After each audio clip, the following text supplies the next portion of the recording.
হাতের আয়ত্তে এখনো দেওয়া হয়নি, এখনো দিগন্ত টিভি খুলে দেওয়া হয়নি, এখনো ইসলামিক টিভি খুলে দেওয়া হয়নি। এই কথা বলেন না কেন? অথচ আমরা দেখলাম 1 বছর 1 মাসের ভেতরে সময় টিভি ঠিক চলছে, শুধু হাত বদল হয়েছে। 71 টিভি ঠিক চলছে কিন্তু হাত বদল হয়েছে। ডিবিসি ঠিক চলছে, হাত বদল হয়েছে। আর টিভি ঠিক চলছে, হাত বদল হয়েছে। এগুলো যদি সব হাত বদল হয়ে চলতে পারে, দিগন্ত টেলিভিশন, ইসলামিক টেলিভিশন কি হয়েছে? এগুলো চলতে পারে না। মিডিয়া এত শক্তিশালী আপনি জানেন। একটা মিথ্যা কথা 10 বার বললে অনেকে সত্য মনে করে, আর ওরা ওই সমস্ত টিভি চ্যানেল দিয়ে একটা মিথ্যা কথাকে 100 বার প্রচার করে, এ দেশের মানুষ মনে করে না এটাই সত্য। আমরা জোর দাবি জানাচ্ছি, যারা দায়িত্বে আছেন, আমরা দিগন্ত এবং ইসলামিক টিভি খুব তাড়াতাড়ি সম্প্রসারণ চাই। এটা চান না? ওয়া'ইদ্দু লাহুম মাসতাতা'তুম মিন কুওয়াতি ওয়া মির রিবাতিল খায়ল। হে নবী, এই পৃথিবীতে ইসলাম ধ্বংস করার জন্য ওরা যেটা কাজে লাগায় ওটা উল্টিয়ে ইসলামের পক্ষে কাজে লাগাবে। আজ পৃথিবীতে সবচাইতে বেশি ইসলামের বিপক্ষে কাজ করছে এই মিডিয়া। এই কথা বলেন না কেন? আপনি দেখছেন না, একটা মিথ্যা কথাকে 10 বার প্রচার করে, মানুষ মনে করে না এ সত্য হলেও হতে পারে। আমাকে 3 বছর আটকিয়ে রাখার পেছনে এই মিডিয়ার কারসাজি ছিল। ওরাই উল্টা পাল্টা করে কাটছাট করে 1.5 ঘন্টা 2 ঘন্টার আলোচনা 2-3 মিনিট 1.5 মিনিট ছেড়ে দেয়।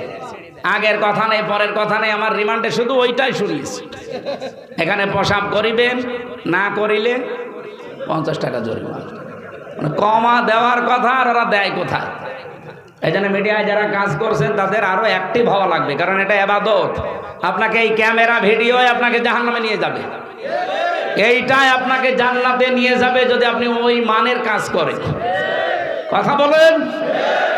নুন আল কলামি ওয়া মা ইয়াসতুরুন। আল্লাহ বলেন কলমের কসম, এটা একটা কলম। এটা কলম না? কলম দিয়ে লেখকরা যা লেখে, ওই লিখিত জিনিসের আল্লাহ কসম দিয়েছেন। সুতরাং উল্টা পাল্টা লিখে যাবেন মানুষের বিরুদ্ধে। সাত গায়ে জারিয়া যেমন আছে, গোনায়ে জারিয়াও আছে। অনেকে খালি সাত গায়ে জারিয়া শুনে পেয়ে আনন্দে থাকে, যে সাত গায়ে জারিয়া। আরে ভাই, গোনায়ে জারিয়া আছে, ওইটা আপনার কোন বাবা নেবে? এ বাংলাদেশে বহু মানুষ সাত গায়ে জারিয়া না করে আজ অনেকে গোনায়ে জারিয়া করে যাচ্ছে। এমন এমন কথা লিখে যায় একটা মানুষের, একটা দলের বিপক্ষে, যেই কাজ যেই কথা ওই লোকটা ওই দলের ভেতরে নেই।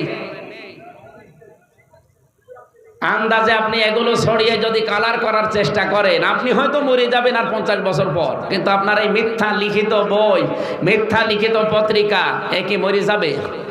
যতদিন থাকবে টিকে, আপনার কবরে ফ্ল্যাক্সি লোড হয়ে এগুলো সব, এই গোনাগুলো যেতে থাকবে। আপনি হয়তো মারা যাওয়ার সময় 50 মন গোনা নিয়ে মরে গিয়েছিলেন। কিয়ামতে যখন উঠবেন, আপনার আমল নামায় দেখবেন 50,000 মন গোনা জমা হয়ে আছে। এরকম পাগল দেশে নেই? ওই যে ফজু পাগল একটা আছে, আন্দাজে। আমার মনে হয় ওরে বাইরে রাখলে দেশের ক্ষতি হবে, ওরে আমার পাবনায় পাঠানো দরকার। যারা আছেন কিশোরগঞ্জে, ধৈর্য বেঁধে ওরে পাবনায় পাঠান। আমরা দরকার হয় কুকুর মারা ইঞ্জেকশন দিয়ে দিই, পড়ে থাক। তাছাড়া যত কথা বলে, আমরা 100টা কথা বললে 98টা মিথ্যা কথা, আর সব আলেমদের বিরুদ্ধে। ওর কি জন্মই হয়েছে আলেমদের বিরোধিতা করার জন্য নাকি?